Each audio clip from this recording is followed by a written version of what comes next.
Institute of space technology Islamabad ने सूरज की सतह की खसूसी तस्वीर जारी करते हुए बताया कि शमसी तूफान के असरात अगले 3 से 4 दिन तक जमीन पर मुरतब हो सकते हैं।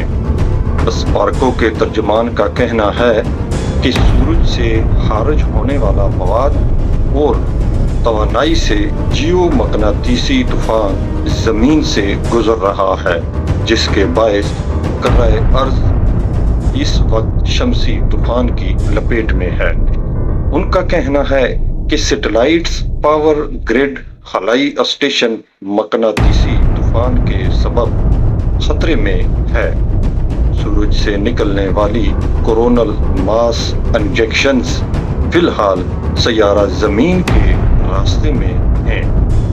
शमसी तूफान आज जमीन से टकरा गया है। तर्जमान ने बताया कि सूरज से निकलने वाली पहली 2 M क्लास सोलर फ्लेयर्स 7 अगस्त को जारी हुई थी।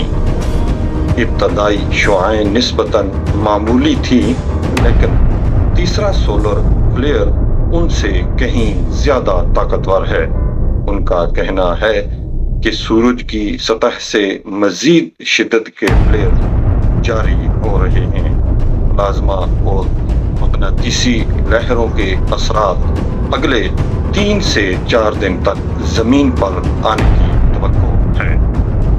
इन प्लाज्मा और मकनातीसी लहरों से कर्रे अर्ज को शमसी तूफान का खतरा लाहक है। जमीन से टकराने वाले इस शमसी तूफान से मुतल्लिका खतरात का सामना हो सकता है, जिसमें रेडियो ब्लैक आउट, गैर फाल सैटेलाइट के साथ सेलुलर फोन और GPS नेटवर्क शदीद मुतासर होना शामिल है।